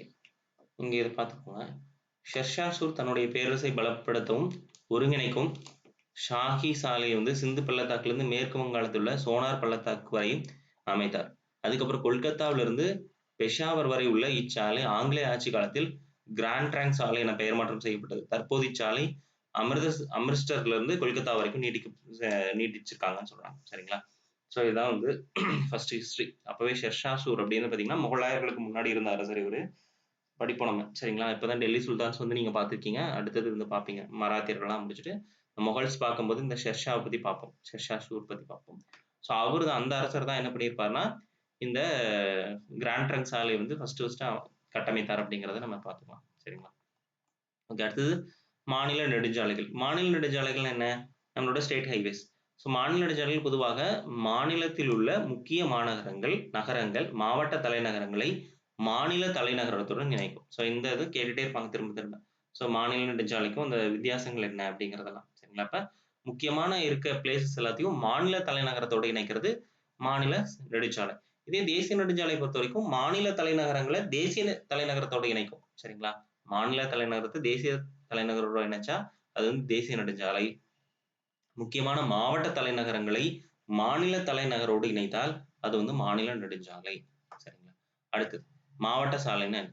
மாவட்ட சாலையானது மாநில சாலைகள் மற்றும் தேசிய நெடுஞ்சாலைகளுடன் மாவட்ட மற்றும் வட்டார தலைமை இடங்களை வந்து இணைக்கிறதுன்னு சொல்றாங்க. மாவட்ட சாலைகள் வந்து பார்த்தீங்கன்னா, மாநிலத்தின் பொதுப்பணித்துறை. ஸோ யார் வந்து பராமரிக்கிறான்னா, பொதுப்பணித்துறை தான். அதே மாரி இவங்களும் அதேதான். மாநில நெடுஞ்சாலை பொறுத்தவரைக்கும் பொதுப்பணித்துறை தான். மாவட்ட சாலை பொறுத்தவரைக்கும் பொதுப்பணித்துறைகள் தான். ஊரக பகுதி சாலையை பொறுத்தவரைக்கும் கிராம சாலைன்னு சொல்றோம். இச்சாலைகள் கிராமப்புறங்களை இணைப்பதில் முக்கிய பங்காற்றுகிறது. இது பல்வேறு கிராமங்களை அதன் அருகில் உள்ள நகரங்களுடன் இணைக்கிறது. ஸோ இது வந்து பார்த்தீங்கன்னா, இவை வந்து கிராம பஞ்சாயத்துகள் வந்து நிர்வகிக்கிறாங்க. ஸோ அப்போ ஊரக சாலைகள் வந்து நிர்வகிப்பது யார்? இந்த நிர்வகிக்கிற அமைப்பு முக்கியம். தேசிய நெடுஞ்சாலை பொறுத்தவரைக்கும் அ மத்திய அதாவது தேசிய அ மத்திய அமைச்சகம் தான் சொல்லுவோம். சரிங்களா? மத்திய தரைவழி மற்றும் நெடுஞ்சாலைத்துறை அமைச்சகம் தான் சொல்லுவாங்க. அதே மாரி பார்த்தீங்கன்னா, மாநில சாலைகள் பொறுத்தவரைக்கும் மாநில பொதுப்பணித்துறை, மாவட்ட சாலையும் மாவட்ட பொதுப்பணித்துறை, மாநில பொதுப்பணித்துறை. ஊரக சாலைகள் பொறுத்தவரைக்கும் என்னன்னா, நமக்கு கிராம பஞ்சாயத்துகள். ஓகேங்களா? அதான் நம்ம சாலைகள் சொல்றாங்க. ஓகேங்களா? இந்த இது வந்து தங்க நாற்கர சாலைன்னு ஒண்ணு சொல்லுவாங்க. சரிங்களா? தங்க நாற்கர சாலைன்னா எதுனா டெல்லி, மும்பை, கொல்கத்தா, சென்னை. ஸோ இது எல்லாத்தையும் இணைக்கிறது தான் தங்க நாற்கர சாலைன்னு சொல்லுவாங்க. சரிங்களா? இது வந்து கோல்டன் கலர் குடுத்துருக்காங்க. ஸோ இதுதான். சரிங்களா? தங்க நாற்கர சாலை ரொம்ப முக்கியமான போக்குவரத்து வழித்தடம் அப்படின்னு சொல்லுவாங்க. சரிங்களா? அதுக்கப்புறம் எல்லைப்புற சாலைகள், பார்டர் ரோட்ஸ்ன்னு சொல்லுவாங்க. சரிங்களா? எல்லைப்புற சாலைகள் வந்து நாட்டின் எல்லைப் பகுதியில் அமைந்துள்ள முக்கியத்துவம் வாய்ந்த சாலைகளாகும். இவைகள் எல்லைப்புற சாலைகள் நிறுவனத்தால் இதுக்கு பார்டர் ரோட் கார்ப்பரேஷனால பண்ணியிருப்பாங்க. 1960ஆல் நிறுவப்பட்டது. ஸோ பார்டர் ரோட் கார்ப்பரேஷன் எப்ப நிறுவனாங்கன்னா 1960. சரிங்களா? அதாவது எல்லைப்புற சாலைகள் நிறுவனம் சொல்லுவோம். ஸோ இச்சாலைகள் வடக்கு மற்றும் வடகிழக்கு எல்லைப் பகுதிகளில் மிகவும் முக்கியத்துவம் வாய்ந்ததாக கொண்டிருக்கு. எல்லைப்புற சாலைகள் உலகிலேயே பார்த்தீங்கன்னா, உயரமான சாலை வந்து லடாக்கில் உள்ள லேயிலிருந்து சண்டிகர் வரை அமைக்கப்பட்டுள்ளது சொல்றாங்க. சரிங்களா? உலகிலேயே உயரமான சாலை எங்க இருக்கு? லேல இருந்து லடாக் டு லே. லடாக்ல லேல இருந்து சண்டிகர் வரைக்கும் இருக்குன்னு சொல்றாங்க. இச்சாலை வந்து கடல் மட்டத்தில் சராசரியாக 4670 மீட்டர் உயரம் இருக்குன்னு சொல்றாங்க. அடுத்தது தங்க நாற்கர சாலை நான் சொன்னேன்ல, இது வந்து பார்த்தீங்கன்னா 5846 கிலோமீட்டர் நீளம். 4 முதல் 6 வழிகளை வந்து கொண்டதாக உள்ளது. இது வடக்கு தெற்காக இந்தியாவின் 4 பெரும் நகரங்கள் அதான் புதுடெல்லி, கொல்கத்தா, சென்னை, மும்பை மற்றும் மறுபடியும் புதுடெல்லி அப்படி வந்து இணைக்கிற மாரி இருக்கும். ஸோ இத்திட்டம் 1999ஆம் ஆண்டு தொடங்கப்பட்டது சொல்றாங்க. ஸோ முடிச்சுட்டாங்க கிட்டத்தட்ட. ஓகேங்களா? அடுத்தது வட, தென் மற்றும் கிழக்கு, மேற்கு பகுதிகளை வந்து இணைக்கும் சாலைகள். ஸோ வடக்கு, தெற்கு இணைக்கும் சாலைகள் வந்து ஜம்மு, காஷ்மீர், ஸ்ரீநகரை இணைக்கிறது. தமிழ்நாட்டில் உள்ள கன்னியாகுமரி வரைக்கும் இருக்குன்னு சொல்றாங்க. அது கிட்ட 4076 கிலோமீட்டர் நீளத்தை கொண்டுள்ளது. அதே மாரி கொச்சின், சேலம் கூட எல்லாத்தையும் இது வந்து கவர் ஆயிடும். அதே மாரி கிழக்கு மேற்க பொறுத்தவரைக்கும் இணைக்கும் சாலைகள் அசாம் மாநிலத்தின் சில்சர்ல இருந்து குஜராத்தில் உள்ள துறைமுக நகரமான போர்பந்தர் வரைக்கும் இருக்குன்னு சொல்றாங்க. ஸோ இது வந்து பார்த்தீங்கன்னா 3640 கிலோமீட்டர் நீளத்தை வந்து கொண்டுள்ளதுன்னு சொல்றாங்க. இந்த 2 சாலைகளும் ஜான்சி அப்படிங்கிற இடத்த சந்திக்கின்றன. இது வந்து திரும்ப திரும்ப கேட்கிறது. எந்த இடத்துல சந்திக்குதா? ஸோ இங்க இந்த படம் பார்த்து படிச்சீங்கன்னா தெரியும். ஸோ இந்த இடம். சரிங்களா? குவாலியர், ஜான்சி இந்த இடத்துல சந்திக்கும். ஸோ இது வந்து நமக்கு வடக்கு, தெற்கு சாலை. இது கிழக்கு, மேற்கு சாலை. சரிங்களா? இந்த கிழக்கு, மேற்கு சாலை. இந்த பச்சை கலர்ல போட்டிருக்கிறது. ஜான்சிங்கிற இடத்துல அது விரைவு சாலைகள். விரைவு சாலைகள் என்பது 4 மேற்பட்ட தரமான பல்வழி பாதைகள் வந்து கொண்டது சாலைகள் தான். அதிவேக போக்குவரத்துக்கு இது யூஸ் பண்றாங்கன்னு சொல்றாங்க. முக்கியமா பார்த்தீங்கன்னா, மும்பை டு புனே விரைவுச் சாலை, கொல்கத்தா டம்டம் விமான நிலைய விரைவுச் சாலை, அதுக்கப்புறம் துர்காப்பூர் டு கொல்கத்தா விரைவுச் சாலை, புதுதில்லி டு ஆக்ரா விரைவுச் சாலை. இது பேரு யமுனை விரைவுச் சாலை அப்படின்னு சொல்லுவாங்க. சரிங்களா? அடுத்து பன்னாட்டு நெடுஞ்சாலைகள். இந்தியா அதன் அண்டை நாடுகளுடன் இணக்கமான உறவை மேம்படுத்தும் நோக்கத்துடன் இணைக்கப்பட்டுள்ள சாலைகள் வந்து பன்னாட்டு நெடுஞ்சாலைகள் சொல்றாங்க. இச்சாலைகள் ஆசிய மற்றும் பசிபிக் பகுதிகளுக்கு பொருளாதார மற்றும் சமூக ஆணையம் உடன்படிக்கையின் கீழ் உலக வங்கி நிதியுதவியுடன் அமைக்கப்பட்டுள்ளது சொல்றாங்க. ஸோ நமக்கு அண்டையில இருக்க நாடுகள் என்ன முக்கியமா பார்த்தீங்கன்னா பாகிஸ்தான், நேபாளம், பூடான், வங்காளதேசம், மியான்மர் போன்ற அண்டை நாடுகளுக்கு இந்த பன்னாட்டு நெடுஞ்சாலைகள் நம்ம யூஸ் பண்றோம். ஸோ மோஸ்ட்லி நேபாளத்துக்குலாம் பார்த்தீங்கன்னா சாலை வழி போக்குவரத்து தான். பாகிஸ்தானுக்கும் அப்படிதான். சரிங்களா? வங்காளதேசம் அப்படிதான். சரிங்களா? அதெல்லாமே ரொம்ப அருகில் இருக்கமான அதனால நம்ம என்னது சாலையை யூஸ் பண்றோம். சரிங்களா? இது ரயில் போக்குவரத்து. ரயில் போக்குவரத்து பார்த்தீங்கன்னா, இந்திய ரயில்வே அமைப்பு நாட்டினுடைய உள்நாட்டு போக்குவரத்திற்கு மிக்க உயிர் நாடியா இருக்கு சொல்றாங்க. மிக அதிக அளவிலான பயணிகள் மற்றும் சரக்குகளை பயன்படுத்தி தேவைகளை பூர்த்தி செய்வதன் மூலம் பொருளாதார வளர்ச்சிக்கு பங்களிக்கிறது. ரயில்வே அளித்து வருகிறது சொல்றாங்க. மேலும் இது இந்திய தரைவழி போக்குவரத்து அமைப்பின் முதுகெலும்பாகவும் இருக்குன்னு சொல்றாங்க. இது மக்களின் ஒன்றிணைப்பதன் மூலம் தேசிய ஒருமைப்பாட்டை வளர்க்கிறது. வணிகம், சுற்றுலா, கல்வி போன்றவற்றை ஊக்குவிக்கிறது. வேளாண் துறையில் எளிதில் அழுகக்கூடிய பொருட்களை வர்த்தகம் செய்ய விரைவான போக்குவரத்தை வந்து அளித்து இதெல்லாம் சும்மா ரீட் பண்ணிக்கோங்க. எக்ஸாம் பாயிண்ட் பெருசா ஒண்ணும் இல்ல. இங்க கீழ வந்துருங்க. ரயில்வேயின் பணி மதிப்பிட முடியாத ஒன்று. இந்திய ரயில்வே போக்குவரத்து அமைப்பு ஆசியாவின் மிகப்பெரியதாகவும், உலகின் 2வது பெரியதாகவும் சொல்றாங்க. ஆசியாலேயே பெரியது இந்தியாவோட ரயில்வே அமைப்பு தான். அதே மாதிரி ரொம்ப நீளம் அதிகமாக கொண்ட ரயில்வேவும் இந்தியாவோட ரயில்வே தான். சரிங்களா? ரயில்கள் இயக்க மார்க்கம் இதெல்லாம் மொத்தம் 17 ரயில்வே மண்டலங்களாக பிரிக்கப்பட்டுள்ளது. இந்த ரயில்வே மண்டலங்கள்ல இருந்து கொஸ்டின் வராம இருக்கவே இருக்காது. குரூப் 4 பொறுத்த வரைக்கும் ஏதாவது ஒரு கொஸ்டின் எப்படியாவது வந்துடும். சரிங்களா? அதனால இந்த 17யும் நீங்க கண்டிப்பா மனப்பாடம் பண்ணி ஆகணும். சரிங்களா? அதாவது எங்கெங்க வடக்கு ரயில்வேனா புதுடெல்லி, வடமேற்கு ஜெய்ப்பூர், வட மத்திய ரயில்வேனா அலகாபாத், வடகிழக்கு ரயில்வேனா கோரக்பூர், வடகிழக்கு எல்லை கவுஹாத்தி, கிழக்கு அப்படின்னா கொல்கத்தா. இது வரைக்கும் வடக்கு தான். சரிங்களா? அதுக்கப்புறம் கிழக்கு கொல்கத்தா, கிழக்கு கடற்கரை பார்த்தீங்கன்னா புவனேஸ்வர், கிழக்கு மத்திய அப்படின்னா ஹசிப்பூர், மேற்கு மத்தியனா ஜபல்பூர், மத்திய ரயில்வேனா மும்பை. சரிங்களா? மும்பை சிவாஜி முனையம் மத்திய ரயில்வே. ஸோ மேற்கு ரயில்வே மத்திய ரயில்வே ரெண்டுக்கும் மும்பை தான். ஆனா என்னன்னா இங்க வந்து பார்த்தீங்கன்னா சத்ரபதி சிவாஜி முனையம் சொல்லுவாங்க. அதுக்கப்புறம் இது வந்து சார்கேட் அப்படின்னு சொல்லிட்டு சர்ச்கேட் அப்படிங்கிற சொல்ற அந்த வந்து மேற்குக்கும் மத்திய ரயில்வேக்கும் மும்பை சத்ரபதி சிவாஜி முனையம் வந்து ரெண்டுமே. அது தெற்கு ரயில்வே பொறுத்தவரைக்கும் சென்னை தான். தென் மத்திய அப்படின்னா செகந்திராபாத், தென்கிழக்கு வந்து கொல்கத்தா, தென்மேற்கு ரயில்வே வந்து ஹூப்ளி, தென் மேற்கு வந்து ஹூப்ளி, தென்கிழக்கு வந்து பிலாஸ்பூர், கொங்கன் ரயில்வே வந்து நவி மும்பை. சரிங்களா? இப்போ மும்பையிலே 3 வந்திருக்கு. மத்திய ரயில்வே, மேற்கு ரயில்வே, கொங்கன் ரயில்வே. இது நவி மும்பை, இது மும்பை சர்ச்கேட், மும்பை சத்ரபதி சிவாஜி முனையம். சரிங்களா? இந்த மாதிரி இதை வந்து பொறுத்துக்க நிறைய விஷயம் கேட்டுட்டே இருப்பாங்க. குரூப் 4 பொறுத்த வரைக்கும் இந்த டாபிக்ல இருந்து கொஸ்டின் இல்லாம இந்த 17 படிச்சீங்கன்னா ஒரு கொஸ்டின் அட்டன் பண்ணிடலாம் ஜியோகிராஃபில இருந்து. சரிங்களா? அதனால கண்டிப்பா இதை வந்து பார்த்துக்கோங்க. இந்திய ரயில்வே துறை வந்து பார்த்தீங்கன்னா இருப்பு பாதையோட அகலத்தை வச்சு நம்ம என்ன பண்றோம் 4 வகையா பிரிச்சிருக்காங்க. சரிங்களா? அது வந்து அகலப்பாதை, மீட்டர் பாதை. சரிங்களா? ப்ராட் கேஜ், மீட்டர் கேஜ்னு சொல்லுவாங்க. சரிங்களா? அகலப்பாதைனா என்ன? இது வந்து கேட்டிருக்காங்க. 1.676 மீட்டர் அகலம்.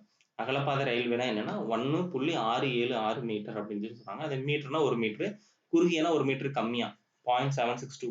சரிங்களா? அதுக்கப்புறம் மிக குறுகிய தூக்கு பாதைனா 0.610 அகலம். சரிங்களா? அகலப்பாதை பத்தி கேட்பாங்க. அதை பார்த்துக்கோங்க. எவ்வளவு அகலம் 1.676 மீட்டர். அடுத்தது இந்தியாவில் முதல் புறநகர் ரயில் போக்குவரத்து மும்பையில் 1925ஆம் ஆண்டு தொடங்கப்பட்டது. சரிங்களா? காந்திமான் அதிவிரைவு வண்டி இந்தியாவின் மிக அதிவேக ரயில் வண்டி ஆகும். ஸோ இந்த ரயில் வண்டி வந்து புதுதில்லியும் ஆக்ராவையும் இணைக்கிறது சொல்றாங்க. சரிங்களா? காந்திமான் எக்ஸ்பிரஸ் சொல்லுவாங்க. ஸோ இப்போ நிறைய வந்துருச்சு. சரிங்களா? கேட்பாங்களான்னு தெரியல. பட் புக்ல இருந்து கேட்டா மேபி இதுதான் கேட்பாங்க. சரிங்களா? ஓகே. இந்தியாவோட மெட்ரோ ரயில் போக்குவரத்து இந்தியாவின் 8 பெருநகரங்கள்ல வந்து மெட்ரோ ரயில் சேவை வந்து இருக்கு. சரிங்களா? இந்த போன குரூப் 4ல அதுக்கு முந்தின குரூப் 4ல கேட்டிருக்காங்க மெட்ரோ பத்தி. சரிங்களா? இந்தியாவோட 8 பெருநகரங்கள்ல மெட்ரோ ரயில் சேவை வழங்கப்படுகிறது. அவை பார்த்தீங்கன்னா கொல்கத்தா, சென்னை தமிழ்நாடு தெரியும், புதுடெல்லி, பெங்களூரு. சரிங்களா? பெங்களூர் கர்நாடகா, அடுத்தது குர்கியோன், அதுக்கப்புறம் மும்பை, ஜெய்ப்பூர், கொச்சி ஆகும் இதெல்லாம். சரிங்களா? இந்தியாவில் இந்த ரயில் சேவை முதலாக கொல்கத்தாவில் தொடங்கப்பட்டது. சரிங்களா? அதாவது மெட்ரோ அப்படிங்கிறது ஃபர்ஸ்ட் கொல்கத்தா தான். இது அதிக மக்கள் தொகை வந்து விரைவாக ஏற்றிச் செல்லும் அமைப்பாகும் சொல்றாங்க. எம்ஆர்டிஎஸ் வந்து செப்டம்பர் 2018 இந்தியாவின் 507 கிலோமீட்டர் நீள மெட்ரோ இரும்பு பாதை 381 ரயில் நிலையம் இயங்கி வருகிறது சொன்னாங்க. எம்ஆர்டிஎஸ்னா இங்க சென்னையில போனீங்கன்னா இருக்கும். சரிங்களா? லோக்கல் ட்ரெயின் சொல்லுவாங்க. அது எம்ஆர்டிஎஸ் சொல்லுவாங்க. சரிங்களா? மேகாலயா மாநிலத்துல ரயில் போக்குவரத்து இல்லை. ரொம்ப முக்கியம். மேகாலயால ரயிலே போக்குவரத்தே கிடையாது. ஏன்னா அங்க ரொம்ப ஹில் ஸ்டேஷனா இருக்கும்.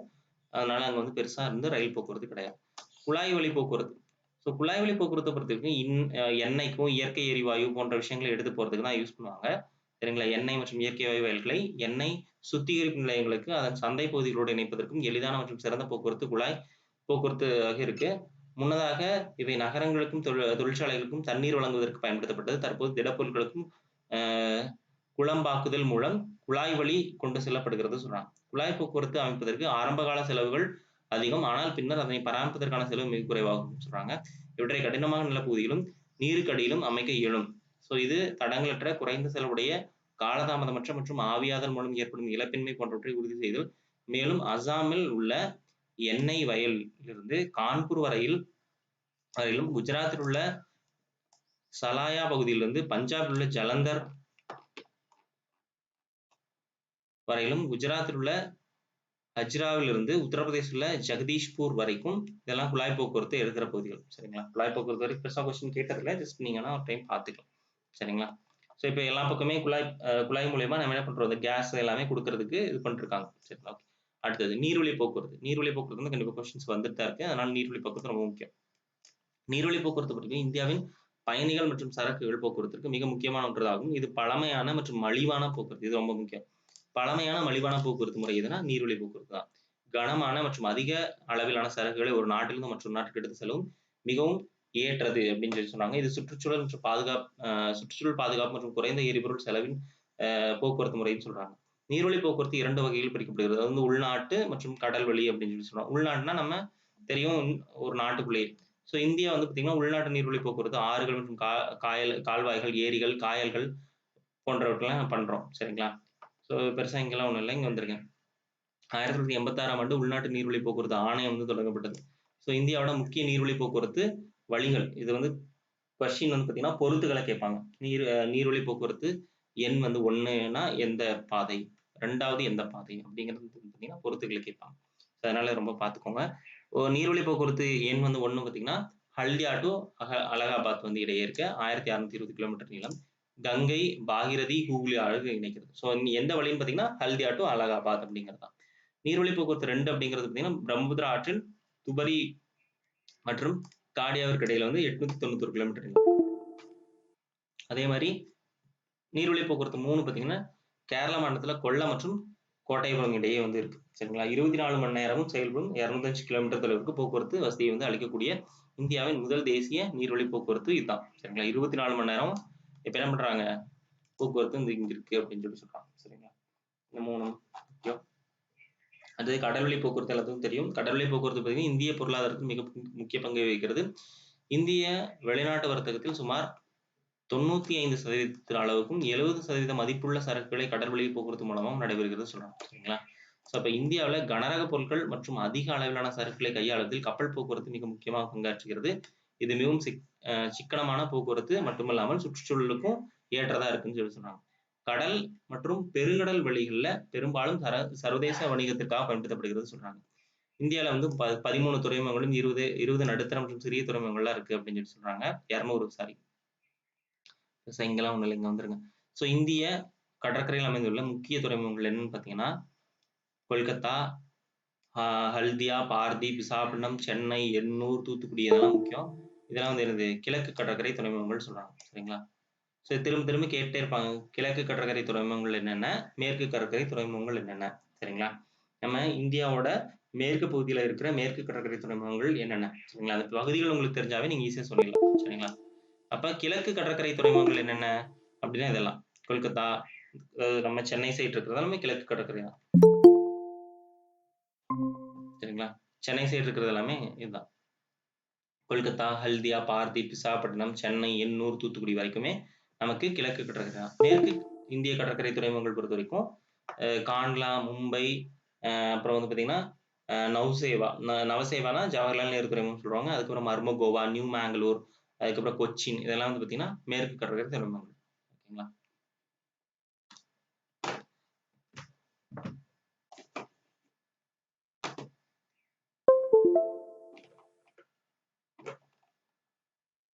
இந்தியாவின் 4 முக்கிய கப்பல் கட்டும் தளங்கள் இருக்கு. இதுவும் வந்து கொஸ்டின் வந்து ஏரியா தான். சரிங்களா? ஹிந்துஸ்தான் கப்பல் கட்டும் தளம் எங்க இருக்குன்னா விசாகப்பட்டினம். கார்டன் ரிச் கப்பல் கட்டும் தொழிற்சாலை எங்க இருக்குன்னா கொல்கத்தா. அடுத்தது மசாகான் கப்பல் கட்டும் தொழிற்சாலை மும்பை. கொச்சி வந்து கொச்சி தான். சரிங்களா? கொச்சி கப்பல் கட்டும். ஸோ இந்த ரெண்டும் ஈஸியா இருக்கும் உங்களுக்கு. கார்டன் ரிச்சும் கொல்கத்தா அது கொச்சியும் வந்து ரெண்டுமே ஈஸியா சொல்லணும். அதே மாதிரி இந்துஸ்தான் வந்து விசாகப்பட்டினம். 4மே பொறுத்துகளை கேட்டுட்டே இருப்பாங்க. அதனால கொஸ்டின் ஏரியா பார்த்துக்கோங்க. இந்தியா கப்பல் கட்டும் தொழிலில் வந்து ஆசியாவிலே 2வது இடத்தையும், உலக அளவுல 16வது இடத்தையும் இருக்குன்னு சொல்றாங்க. சரிங்களா? அடுத்தது வான்வழி போக்குவரத்து. வான்வழி போக்குவரத்து முக்கியமா விரைவான மற்றும் பயண செலவு மிகுந்த நவீன மற்றும் வசதியான போக்குவரத்து. சரிங்களா? விமான போக்குவரத்து பார்த்தீங்கன்னா, தேசிய, பிராந்திய மற்றும் சர்வதேச அளவில் இணைப்பு வசதிகளை ஏற்படுத்துகிறது. உயர்ந்த மலைகள், பாலைவனங்கள் மற்றும் அடர்ந்த காடுகள் மற்றும் கடினமான நிலப்பரப்புகள் போன்றவற்றை பகுதியில இணைக்க வல்லது சொல்றாங்க. சரிங்களா? இதெல்லாம் பெருசா நமக்கு தெரிஞ்ச விஷயம் தான். இங்க வந்துருங்க. இந்த அந்த ஓகே. முதல் இந்திய விமான போக்குவரத்து பிப்ரவரி 1918ல ஹென்றி பிக்யூர் என்பவரால் வந்து அலகாபாத்திலிருந்து நைனிக் என்ற இடத்திற்கு கடிதங்கள் கொண்டு செல்லப்பட்டதற்கு ஃபர்ஸ்ட் ஸ்டார்ட் பண்ணியிருக்காங்க. சரிங்களா? அப்ப இந்தியாவின் முதல் விமான போக்குவரத்து எப்ப நடந்தது அப்படின்னா 1918 பிப்ரவரியில. சரிங்களா? என்ன பர்பஸ்க்காக அப்படின்னா கடிதங்கள் எடுத்து செல்றதுக்காக. எந்த இடத்துல இருந்து எந்த இடத்துல அலகாபாத்ல இருந்து நைனிக் அப்படிங்கிற இடம். ரொம்ப ரொம்ப முக்கியம். திரும்ப திரும்ப கேட்கிற இடம்.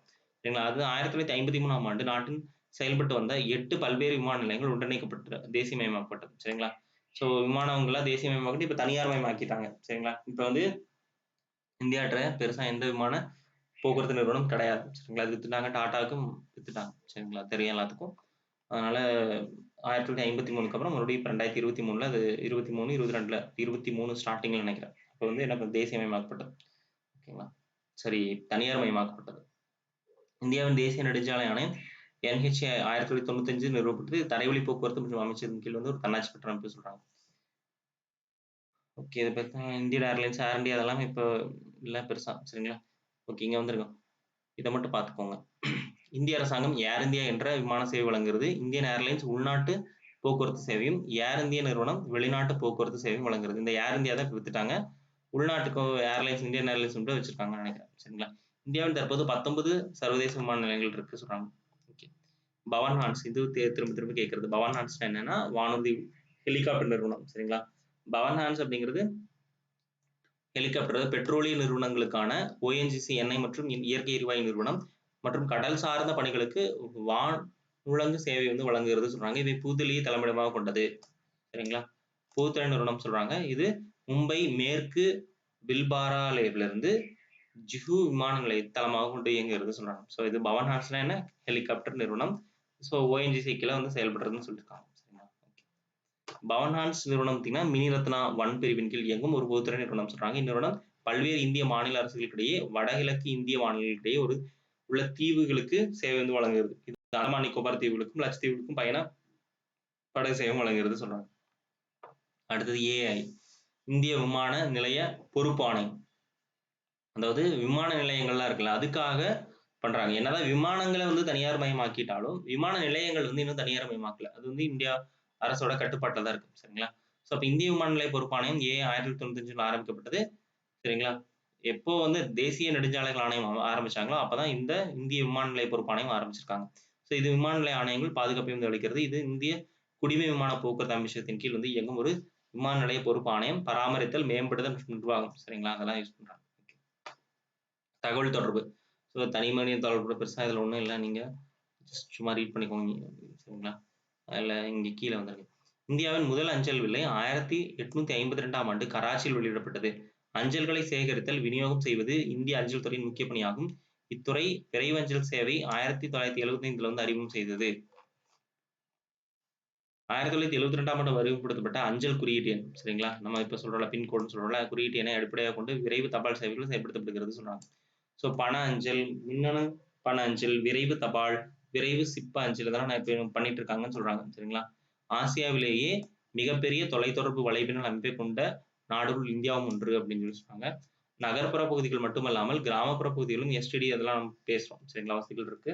இப்பெல்லாம் நிறைய மாறிடுச்சு டெக்னாலஜிஸ். இதெல்லாம் பழைய டெக்னாலஜி. ஸோ வெளிநாடு உள்ளவர்களுக்கு தொடர்பு கொண்ட ISTD முறை, சர்வதேச சந்தாதார அழைப்பு, உள்நாட்டு சந்தாதார அழைப்பு, இது வந்து சர்வதேச சந்தாதார அழைப்பு அப்படின்னு சொல்லி 2 இருக்கு. சரிங்களா?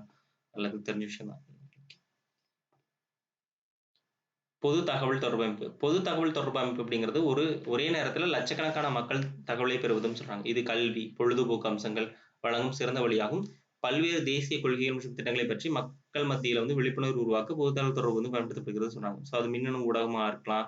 இந்த மாதிரி சொல்றாங்க. சரிங்களா? அதுல என்ன பாத்தீங்கன்னா அச்சு ஊடகங்கள். இதெல்லாம் என்ன பொது தகவல் தொடர்புனா அச்சு ஊடகங்கள், மின்னணு ஊடகங்கள் அதெல்லாம் 2 இருக்கு. அதுல மின்னணு ஊடகங்கள் என்னன்னு பாத்தீங்கன்னா இந்திய வானொலி ஒலிபரப்பு சேவை, மும்பை வானொலி சங்கம் மூலமாக 1923ஆம் ஆண்டு தொடங்கப்பட்டது. அன்றிலிருந்து மக்கள் சமூக கலாச்சார வாழ்க்கை முறை மாற்றங்களுக்கு காரணமாக விளங்கி வருகிறது.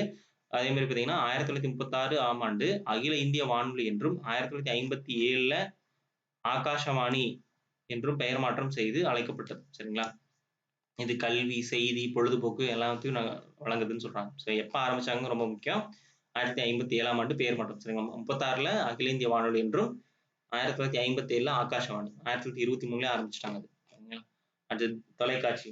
தொலைக்காட்சி அப்படிங்கிறத பொறுத்தவரைக்கும் ஒளிபரப்பு ஊடகம் மக்களுக்கு மிகவும் பயனுள்ள பல்வேறு தகவல்கள் வந்து ஒளி காட்சி மூலம் வந்து வழங்கும் ஒரு சிறந்த ஊடகமாக இருக்குன்னு சொல்றாங்க. தூர்தர்ஷன் வந்து எல்லாத்துக்கும் தெரியும். சரிங்களா? இணையம் பத்தி சொல்லியிருக்காங்க. பெருசா இதுல ஒண்ணும் சொல்லல. அது செய்தித்தாள் ஊடகம், அச்சு ஊடகங்கள்ல ரொம்ப முக்கியம். செய்தித்தாள் எல்லோராலும் பயன்படுத்தப்படும் சக்தி வாய்ந்த ஒரு அச்சு ஊடகம். கீழே இயங்க விரும்பும் ஒரு தகவல் தொடர்பு சாதனம் சொல்றாங்க. இந்தியாவில் உள்ளூர் மற்றும் தேசிய, சர்வதேச செய்திகள் வந்து அளிக்கக்கூடிய ஒரு பல்வேறு செய்திகள் இருக்குன்னு சொல்றாங்க.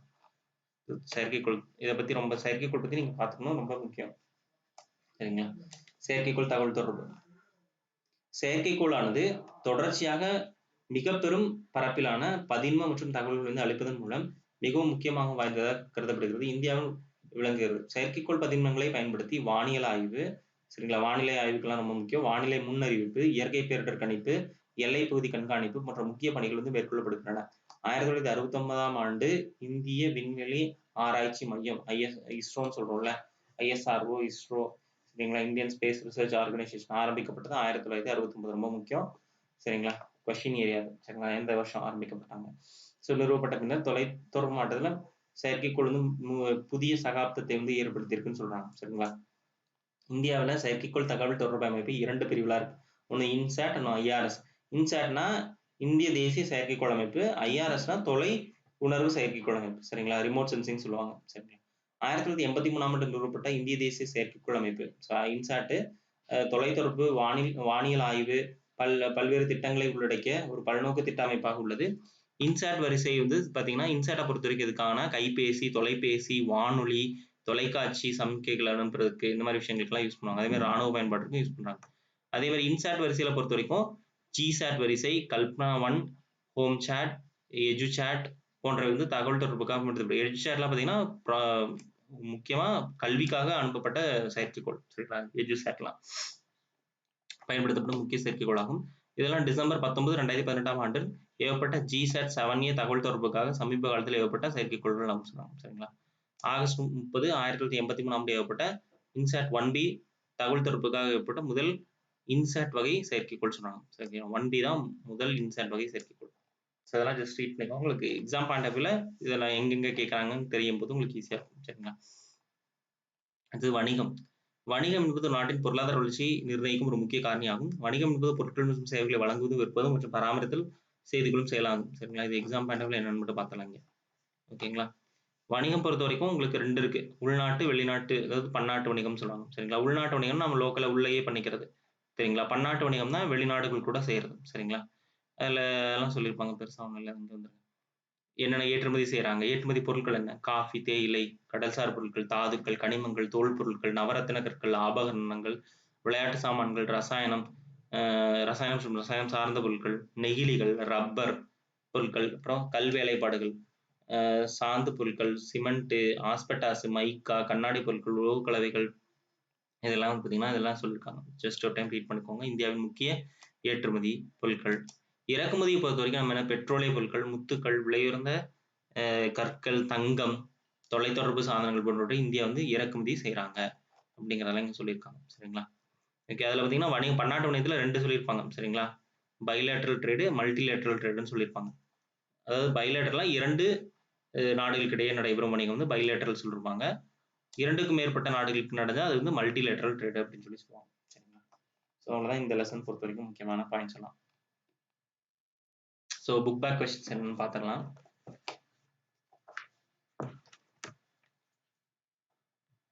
மக்கள் தொகையில் பல்வேறு அம்சங்கள் பற்றிய அறிவியல் பூர்வமான படிப்பு வந்து பார்த்தீங்கன்னா மக்களியல். சரிங்களா?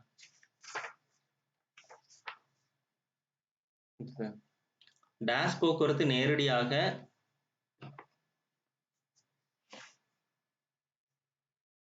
டேஷ் போக்குவரத்து வந்து பார்த்தீங்கன்னா நேரடியாக உற்பத்தியாளர்களையும் நுகர்வோரையும் இணைக்கிறதுனா சாலை போக்குவரத்து தான். இந்தியாவின் தங்க நாற்கர சாலையோட நீளம் பொறுத்த வரைக்கும்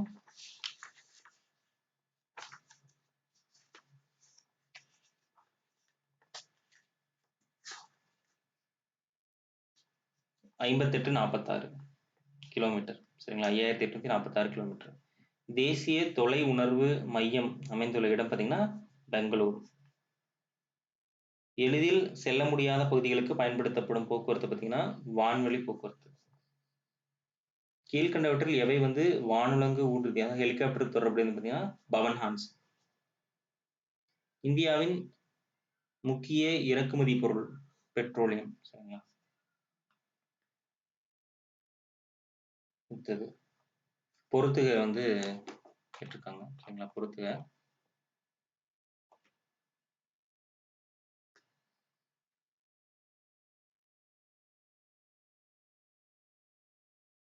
ஓகே. எல்லைப்புற சாலை வந்து பார்த்தீங்கன்னா 1990களில். சரிங்களா? சரி, எல்லைப்புற சாலை 1960. பார்டர் ரோட் கார்பரேஷன் வந்து 1960. அதுக்கப்புறம் இன்சாட் அப்படிங்கிறது பார்த்தீங்கன்னா செயற்கைக்கோள் தகவல் தொடர்பு. சரிங்களா? அடுத்தது மெசாகான் கப்பல் கட்டும் தளம் அப்படிங்கிறது எங்கன்னா மும்பையில் இருக்கு. புறநகர பரவல் வந்து நகரமயமாதலோட தாக்கம்.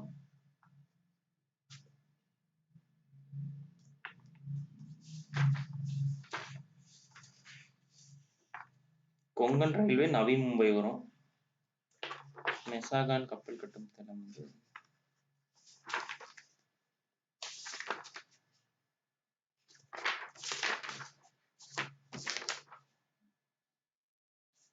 ஸோ இங்கே நவி மும்பை ஒன்று வரும். சரிங்களா? அது கொடுக்காம வச்சிருக்காங்க, இங்கே தப்பாக கொடுத்துருக்காங்க. கொங்கன் ரயில்வே வந்து பார்த்தீங்கன்னா நவி மும்பைன்னு வரும். அந்த ஹைதராபாத் அழிச்சிட்டு நவி மும்பைன்னு எழுதிக்கோங்க.